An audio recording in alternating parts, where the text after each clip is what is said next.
have to commit ever. All right, we're going to get started right away on FD. Already, Dragon starting with the cross-ups. Ooh, dancing around his shield. This is...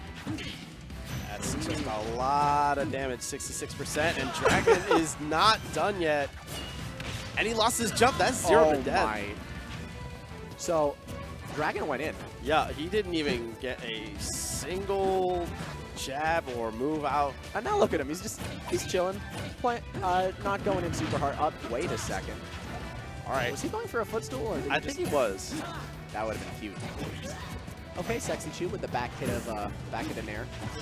Sexychu knows his hitboxes really well. That's one thing. Like, you really can't challenge him on the way down like that because he knows all of his aerial hitboxes really well. So he just will throw out the right one that'll just catch on the way down, so that'll get him in advantageous position instead. And there's a little bit of a guessing game there, not just because of counter. Like, if he lands with fair, you shield and punish, unless he gets the tip. But, like, you get in the right spot for that, and then he does Nair. You shield the first hit, you let go of shield, second hit. So, Marth can definitely land safe if he wants to. Ooh, tried for the forward smash, but Sheik's just going to forward it right through it. Sheik still with a lap on Sexychu.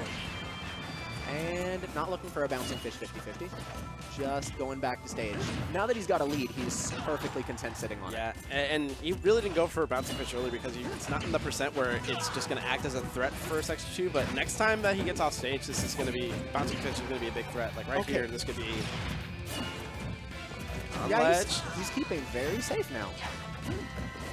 Gone is the crazy offstage greedy plays of his first stock. He just a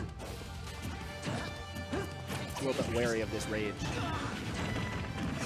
And good DI. Not quite. It looked like it was the up air cross up, and then it wasn't. I would have gone for it.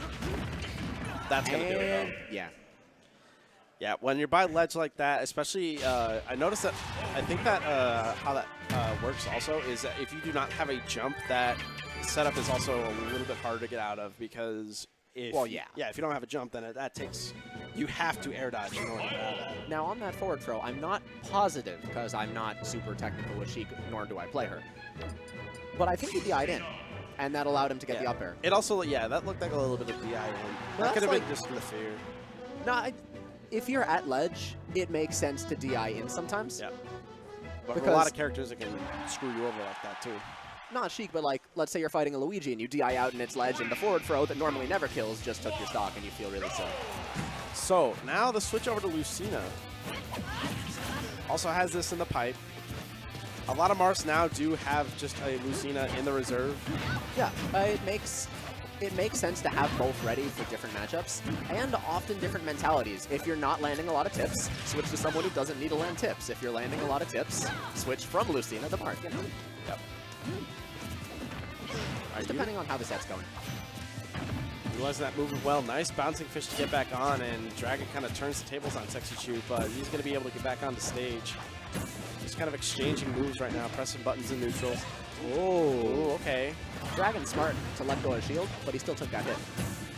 I mean, that's the thing with the neutral B, where sometimes you just got thrown out because it forces an option to either drop shield or just do something so that you don't get on the other end of that shield break.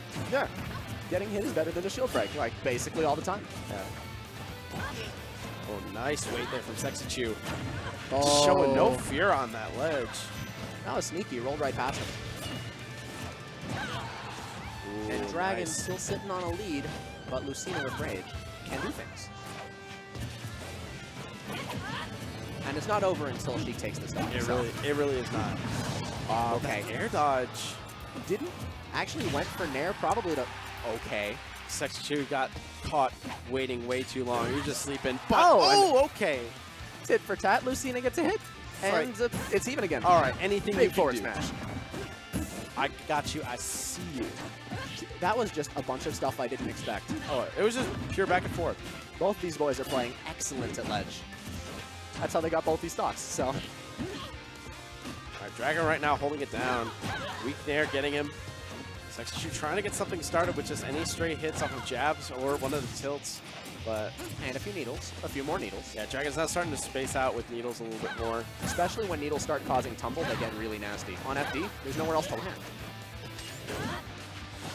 When Sexychu, he's not letting up at all by the ledge. He is still kind of making his presence be known. Oh, the tomahawk. Yeah, that empty hop is going to be huge, but doesn't really get a whole lot off of it. I like that he's starting to throw that out a little bit more, but I think Sexychu should kind of keep that in reserve because you can use that as a little bit of a mix-up just in case you catch Dragon sleeping. Okay. A little bit of damage. Sexychu recovers low. Shielding Doesn't on want to the deal nair. with any of that scary Sheik stuff. Sexychu's defense has been the MVP of this second game so far.